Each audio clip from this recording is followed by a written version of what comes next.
Olá Brasil, olá você aí de casa! Hoje temos a crítica de Mindhunter, finalmente, uma série que eu amo muito. Recomendo que vocês vejam a crítica da primeira temporada, que eu vou deixar linkada aqui na descrição. E naquela crítica eu dei a dica de 2 livros que eu gosto muito e dessa vez eu vou repetir. A primeira é a mesma dica do vídeo passado, é o livro Mindhunter, escrito pelo John Douglas e o Mark Olshaker. E o John Douglas é o cara que foi inspirado o personagem do Holden Ford. Então ele escreveu esse livro aqui, que deu origem à série, inclusive. Nesse livro aqui ele conta a história dos casos de Atlanta, né, que ele foi lá ajudar a investigar e tudo tá aqui nesse livro. E recentemente foi lançado esse outro livro aqui dele e do Mark, que conta novas histórias de entrevistas e outros casos que ele trabalhou durante a vida dele. Eu ainda tô começando a ler, mas eu já tô amando, porque, né, eu amo esse tema, como vocês sabem. Então fica aí a dica desses 2 livros do cara, do autor, né, que inspirou Mindhunter. Se você gosta desse tipo de vídeo, já se inscreve aqui no canal e compartilha com seus amigos. Esse vídeo não tem spoilers, a partir de um certo momento vai ter e eu aviso vocês. Bom, vamos falar agora da segunda temporada de Mindhunter. A abertura continua a mesma. Eu vi gente falando, nossa, a abertura mudou. Na verdade, não. A abertura continua igual e continua longa. Eu não gosto de abertura de série longa, principalmente em série de streaming, que você faz maratona. E é óbvio que você vai pular as aberturas. Ainda não foi confirmada a terceira temporada até o momento que eu tô gravando esse vídeo, mas o objetivo deles, quando eles criaram a série, era fazer 5 temporadas pra poder cobrir os assassinos e criminosos mais famosos, né, daquela época. E nessa segunda temporada a gente continua tendo as entrevistas, né, do Departamento de Ciência Comportamental, eles tentando descobrir mais e fazer essa pesquisa para eles terem acesso à mente do criminoso, né? Mas essa temporada as entrevistas, elas começam bastante no começo e aos poucos elas vão diminuindo pra gente adentrar mais no caso de Atlanta, que é o grande foco dessa temporada. E também o personagem do Holden, a gente começa mais focado nele no começo da temporada e aos poucos ele vai abrindo espaço pra gente conhecer mais sobre a vida da Wendy e do Bill. Então no começo da temporada o Holden vai se recuperar daquele ataque de pânico que ele teve depois de encontrar o Ed Kemper, e o Bill, ele vai encontrar um problema muito sério na família dele, né, na vida dele, e que eu vou falar mais na parte com spoilers. E a Wendy tem que lidar com muitas coisas essa temporada também, porque ela é lésbica, mas quando ela morava em outra cidade, todo mundo sabia da sexualidade dela e do relacionamento dela. Mas agora que ela tá trabalhando em Quântico, ela decidiu que ela não quer contar pra ninguém sobre isso. E tem alguns episódios que a gente vê um pouco do preconceito deles ainda, né, da homofobia que eles ainda têm. Fora isso, ela é uma mulher em um ambiente praticamente masculino, né, e ela fica nessa situação de querer se impor, de querer participar mais, mas ela não consegue muito, e aí ela fica sendo jogada pra fazer somente aquilo que eles acham que ela sabe fazer. E agora eles têm um novo chefe, o Ted Gunn, que é um cara que finalmente apoia o trabalho deles e dá espaço pra eles fazerem o que eles querem, dá entrevistas legais pra eles fazerem, e nessa temporada eles começam a ter um certo prestígio dentro do FBI, né? Finalmente as pessoas começam a perceber que o trabalho deles realmente é muito valioso. Essa temporada tem 9 episódios, a primeira temporada teve 10, e é interessante que fica assim, 9, nossa, é um número ímpar, é um número estranho, mas como eu disse, a gente tá falando de uma série de streaming, a gente não tem grade horária pra completar do canal nem nada, então realmente tem que ser feito quantos episódios precisam ser feitos. Não precisa que todas as temporadas tenham um número igual ou nada disso. Então eu achei que foi ótimo que eles fizeram só 9 episódios, não precisava de um 10º mesmo. Uma coisa bem interessante dessa temporada também, que principalmente na vida do Bill, a gente vê o interesse de muitas pessoas sobre o trabalho deles. Quando ele tá no churrasco, as pessoas, mas você foi entrevistar o fulano? Ele, fui, mas você entrevistou o Manson? Como foi? O cara que tá lidando com as questões do filho dele lá pergunta, num horário que é completamente inapropriado pra falar disso, estão perguntando sobre o trabalho dele. Então, ao mesmo tempo que ele tem muito prestígio na rua, eles têm muita dificuldade de ter esse prestígio dentro do FBI, que ainda tá, né, pelejando pra começar, no começo da temporada ainda, mais ou menos, e aí ao longo da temporada eles vão ganhando esse prestígio com o trabalho deles, mas principalmente em casa, né, a esposa dele tá cagando pro trabalho dele, a esposa dele não quer saber, não quer que ele fale com os amigos sobre os casos, porque ela acha muito pesado, afinal, ela tem razão, né, mas ela não quer que ele fique falando sobre isso, mas ele se sente feliz de estar falando sobre o trabalho dele, porque é importante e é algo que as pessoas querem saber. Então eu acho que isso é interessante dessa temporada, que eles ficam reforçando que a população, as pessoas comuns, né, nós queremos saber mais sobre os criminosos, né? E outra coisa que foi muito engraçada é que quando o Bill tá contando as histórias, é super legal, e ele conta, e não sei o que, e os caras vão lá, toma bebida com ele, e aí quando o Holden vai contar, ele fala, porque a psicologia da mente do fulano de tal, o Ed Kemper mostra uma certa... Aí todo mundo...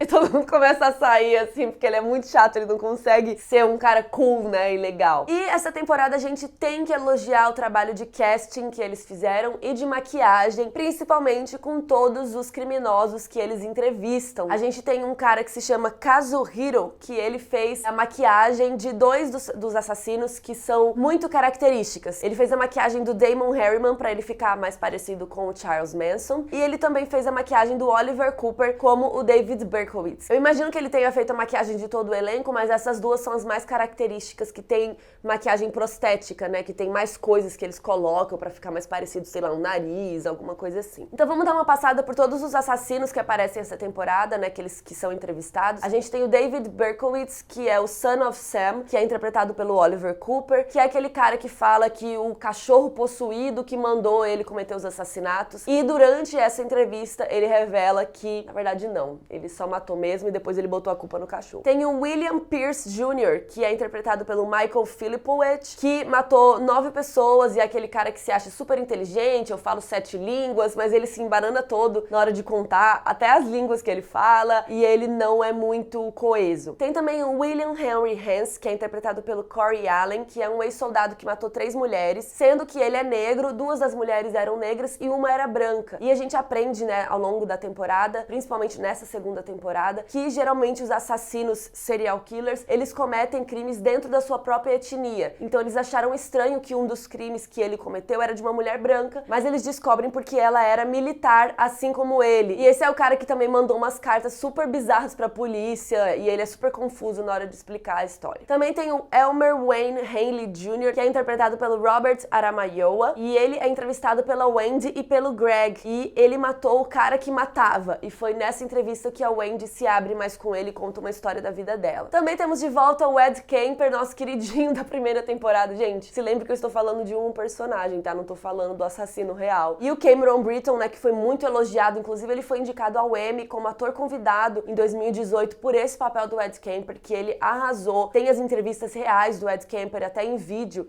e você vê os dois, assim, o trabalho do Cameron é incrível. Então ele ficou sendo queridinho por causa disso, né, na primeira temporada. Ele tá de volta nessa temporada com uma cena curtinha, inclusive eu acho que eles só colocaram ele de volta porque ele foi tão querido na primeira temporada e eles queriam dar esse gostinho pra gente. Aí chegamos finalmente no Charles Manson, interpretado pelo Damon Herriman, que também fez o Charles Manson do filme do Tarantino, Era Uma Vez em Hollywood. Ele foi aceito pro casting do filme do Tarantino dia 28 de agosto, e no dia 30 de agosto, 2 dias depois, ele conseguiu o papel em Mindhunter. Então assim, não foi combinado, não foi que os dois, o filme e a série falaram, vamos trazer um ator só, não. Foi sem querer querendo, é porque o cara era muito bom como Charles Manson e ele conseguiu os 2 papéis. Também temos o Paul Bateson, interpretado pelo Morgan Kelly, e ele foi aquele cara que matou vários homens gays em Manhattan. E um assassino que permeia a temporada inteira, mas a gente ainda não sabe muito sobre ele aqui na série, é o Dennis Rader, também conhecido como BTK, né, de Bind, Torture, Kill, que era o modus operandi dele. Ele é interpretado pelo Sonny Valicente e ele aparece durante a primeira temporada toda fazendo várias ceninhas assim, e agora nessa temporada também aparecem algumas cenas, inclusive nos 3 primeiros episódios começa um cold open com uma cena dele. Então antes da vinheta, o que aparece antes a gente chama de cold opening. Então nos 3 primeiros episódios a gente tem cenas do BTK fazendo alguma coisa. E aí no 4º episódio tem uma cena de um cara negro pedindo pra meninos negros entrarem no carro com ele. Então automaticamente você pensa, tá aí, esse é o assassino de Atlanta. Só que aí a gente tem uma brincadeira com isso, que na verdade eram os policiais fazendo um teste pra ver se as crianças entrariam no carro ou não. A trilha sonora dessa temporada tá incrível,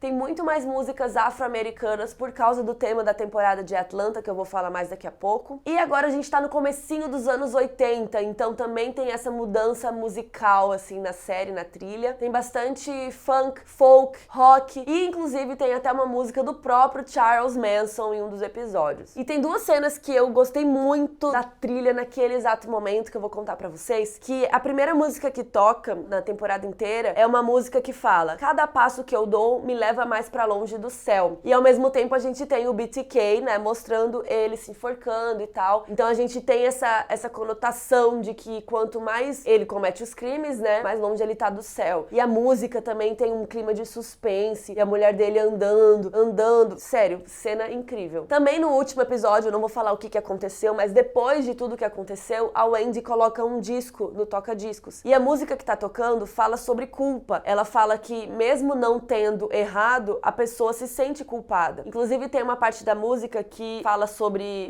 que se ele pudesse se safar de um assassinato, ele o faria. E também uma música super com aquele clima pesado, e tem tudo a ver com o que tá acontecendo naquela cena. Uma reclamação que eu tenho que fazer sobre essa temporada é uma relação entre a fotografia e a maquiagem, assim, que tem muitas cenas que estão muito amareladas, mas de um jeito feio, que não tá contribuindo pra narrativa, que não tá visualmente bonito, principalmente quando a doutora Wendy tá na cena. A maquiagem dela, gente, tem alguma coisa errada. O que me parece é que eles usaram uma base pra pele dela que não é da cor dela, então uma base um pouco mais amarelada, tanto que você pode ver em algumas cenas que o rosto dela tá bem amarelo, e aí do pescoço pra baixo já não tá tão amarelo, então dá-se a entender que eles usaram uma base de uma cor errada, e isso associado a algumas iluminações, principalmente ali do escritório deles, que tem aquela luz bem da mesa, assim, uma luz em cima da mesa na cara deles, isso ficou muito estranho, não favoreceu nada a Anna Torv, que é linda, e a história que permeia a temporada inteira, e a gente vai se adentrando cada vez mais, é a história dos assassinatos de crianças afro-americanas em Atlanta. Entre os anos de 1979 e 81, aconteceram 28 assassinatos de pessoas afro-americanas, em sua maioria crianças, e aqui no livro ele conta também sobre isso, que de repente eles foram achando corpos, e cada dia aparecia mais corpos e mais pessoas assassinadas, e começou a ficar um clima muito assustador ali em Atlanta, na Georgia, e inclusive a mídia ficou, né, muito em cima, como a gente vê na série. O prefeito, que era um prefeito negro, também estava ali com muita responsabilidade em seus ombros. Então nessa temporada a gente vê muito, não só o trabalho da polícia e o trabalho do FBI, mas como tem politicagem em volta disso, né? E às vezes você achar alguma pessoa rápido, não significa que você tá achando a pessoa certa, né? Então por isso que até hoje ainda se fala muito sobre esse cara que foi preso, mas eu vou falar mais sobre isso na parte com spoilers, porque se você não conhece a história, né, desse criminoso e desse caso, é legal você assistir primeiro antes de saber aqui por mim. E a última coisa que eu tenho que falar sem spoilers é esse lance do BTK ficar aparecendo e ficar permeando a história, mas a gente nunca se aprofundar na história dele. Caso vocês não tenham percebido, tem uma cena durante essa temporada, acho que é no episódio 2, que o Bill vai fazer uma entrevista com um menino que teve o rosto desfigurado por causa de um assassino que entrou na casa dele, matou a irmã dele, a família dele, e ele foi o único sobrevivente. E caso não tenha ficado claro, eu acho que a série deixa entender, mas se você piscou um pouquinho, talvez você não tenha percebido, que eles estão falando do BTK. Esse assassino que se enforca e tal, é o mesmo cara que entrou na casa desse menino. Inclusive, essa é a pergunta que o Bill quer responder com essa entrevista. Ele quer ter certeza que se era o BTK ou não. Só que eu vou dar um pequeno spoiler pra vocês sobre o que aconteceu na vida real do BTK. Ele matou entre 74 e 91. E agora a gente ainda tá no começo dos anos 80. Eu vou falar mais sobre isso na parte com spoilers, que começa agora. Spoiler alert!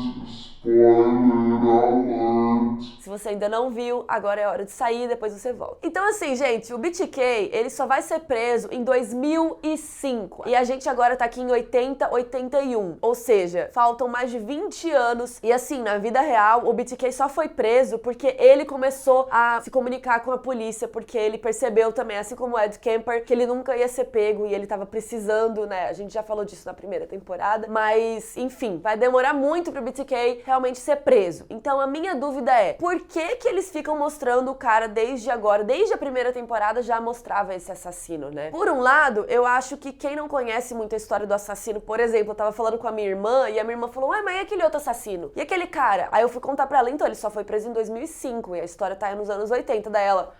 Ela ficou muito pistola. Ela falou assim, mas pra que então tá mostrando ele? Eu quero saber da história dele. E eu concordo com ela nesse ponto. E a resposta mais óbvia e mais simples é que eles estão mostrando que enquanto eles estão fazendo um trabalho investigativo, enquanto eles estão aprendendo sobre criminosos e não sei o quê, tem um cara que tá desde 74 e só vai ser preso em 2005. Então eu acho que fica essa sensação de que por mais que eles trabalhem muito, sempre vai ter um novo bandido, sempre vai ter um novo criminoso, um novo assassino. Que na verdade é uma visão muito pessimista, mas infelizmente é o que acontece. Então eu acho que eles querem dar essa sensação durante a série. E um outro assassino que eu não falei na parte sem spoilers é o assassino que é preso pelos crimes de Atlanta, na verdade somente por 2 dos crimes, né, que é o Wayne Williams, que é interpretado pelo Christopher Livingston. Ele tinha 23 anos quando ele foi preso por esses crimes e até hoje ele se alega inocente. Inclusive no fim da série a gente vê que esses crimes das crianças nunca foram julgados, né, nunca foi colocado nem no Wayne, nenhum outro culpado, e isso é terrível. É basicamente falar que o caso não foi resolvido, né? Ele foi preso por 2 crimes e todos os outros 20 não sei quantos crimes. Foi ele ou não foi? Se foi ele, por que ele não tá sendo condenado por isso? Por que não teve um julgamento sobre isso? Então, depois que esse cara foi preso, os crimes realmente pararam, né? Acabaram esses crimes em Atlanta, mas nunca ficou essa explicação pra família das vítimas, né? Se realmente foi ele ou não que cometeu os crimes. E como eu tava falando, essa pressão que rola entre a prefeitura, entre o governo e a polícia de resolvam logo esse crime. E nesse caso, essa pressão acabou levando a essa prisão, que o John Douglas, inclusive no livro de Mindhunter, eu acho que ele explica melhor do que na série os motivos que ele acreditava por que ele era o culpado. Na série fica muito focando, porque ele é negro e as vítimas são negras, mas no livro ele dá mais corroboração por que ele acredita isso. Por exemplo, ele acredita que a KKK ou crimes de ódio são muito mais explícitos, né? Se fosse a KKK matando aquelas crianças negras, eles não iam matar, jogar no rio e esperar meses até que encontrassem os corpos, né? De acordo com o John Douglas, se fosse um crime de ódio, as crianças estariam expostas, né? Eles iam querer mostrar que eles estavam matando essas crianças negras. Então isso eu achei que não ficou tão claro na série. Eu entendo que não tem tempo, mas eu acho que em vez dele ficar sempre batendo na mesma tecla, ele podia ter dado mais características, assim como ele dá no livro. E eu gostei muito da contradição que rola quando o Holden vai embora e ele percebe que os crimes não vão ser investigados mais, né? Ele prometeu pras famílias, prometeu pra mãe de uma das vítimas que ele está ali, que ele tava fazendo o seu melhor, e aí a mãe não tá feliz. O cara não foi preso pelo crime do filho dela. Então, ao mesmo tempo que ele tá sendo super elogiado pelo FBI, pelo chefe, ele arrumou um jatinho, vai embora de jatinho e chique, não sei o quê. Por um lado ele tá sendo exaltado, mas por outro lado, a mãe da vítima, né, as mulheres ali, continuam sentindo a mesma coisa. E pra melhorar ou piorar, logo em seguida dessa cena que a gente vê ele sentindo essa culpa, a gente vai pro BTK e o BTK coloca na cama lá várias fotinhas das vítimas dele. Então fica mais ainda essa questão. Beleza, a gente tá fazendo um ótimo trabalho aqui, as famílias das vítimas não estão felizes, e ao mesmo tempo que tudo isso tá acontecendo, ainda tem um outro assassino à solta que não vai ser pego por anos. Queria falar um pouco da personagem da Wendy com spoilers, né? Porque essa temporada a gente viu ela lidando com essa situação de, primeiro, ela quer um relacionamento, então ela consegue uma namorada e elas estão indo bem. Apesar da namorada não ser o que ela esperava, né? O que ela gostaria exatamente, ela consegue lidar com isso. Mas quando ela tava lá no outro trabalho dela antigo, ela tinha uma namorada e todo mundo sabia que ela era lésbica. E aqui nesse trabalho novo, ninguém sabe. Então quando ela conta a história pra um dos assassinos, ela fala, é porque eu namorava uma mulher que ela era dominadora e não sei o quê. Logo em seguida, quando os outros homens estão falando com ela sobre isso, eles perguntam, nossa, como você inventou essa história tão rápido sobre ser sapatão e não sobre ser lésbica, sobre ser homossexual? Logo já vem eles falando de um jeito pejorativo com ela, e aí você vê, eu acho que tem até uma cena que ela tá assim, aí ela dá uma afastada, assim, com o corpo na hora que eles começam a falar disso. Por que não seria verdade? E o jeito pejorativo que eles falam com ela, então dá pra entender por que ela não quer contar pra eles quem ela é de verdade, né? Mas tem uma outra questão nessa temporada com a Wendy, que ela não quer ficar presa a fazer somente aquilo que eles acham que ela sabe fazer. Ela percebe que ela é boa nas entrevistas, tanto que o Ted Gunn elogia ela falando, nossa, parecia que era o Holden que tava fazendo as entrevistas, né? E não por ele ser homem, mas por ele ser o Holden que inventou isso tudo. Então ela vê que ela é boa nisso, ela quer participar, mas logo o cara tira ela. E ela fica se sentindo excluída em diversos pontos, né? Ela é uma única mulher ali num ambiente super masculino, ela é lésbica, ela não pode falar que ela é lésbica, ela tinha um relacionamento que não deu certo, e ainda por cima, quando ela quer participar do trabalho, eles colocam ela pra fazer só aquela coisinha ali. Outro tema muito importante dessa temporada é o que acontece com o Bill e com o Brian, o filho dele, né? O filho dele participou de um momento muito traumático na vida dele, e depois disso ele começa até a fazer xixi na cama, que a enurese noturna, fazer xixi na cama, é considerado um dos sintomas, digamos, que depois acontecem com serial killers, né? Que muitos dos serial killers falavam que eles faziam xixi na cama. Então é super interessante a gente ver como o Bill é articulado e como ele entende os assassinos fora de casa, mas dentro de casa ele não consegue se comunicar com a sua esposa, com seu filho, ele não consegue entender o que tá passando na cabeça do filho dele, conversar com o filho dele. Fica essa coisa meio implícita de que que ele pode, né, que a gente pode estar lidando com um mini serial killer. Não que realmente ele é ou vai ser, né, porque não é assim que acontece também. Mas ele teve um grande trauma envolvendo uma morte e ele tá fazendo xixi na cama, ele tá traumatizado, ele não consegue conversar e tudo mais. Então, com certeza, essa escolha dos roteiristas de colocarem esse problema na vida do Bill não é aleatória, né? Tem um motivo pra isso tá aí. Inclusive, eu vi umas teorias de que o Brian pode virar tipo um Dexter, que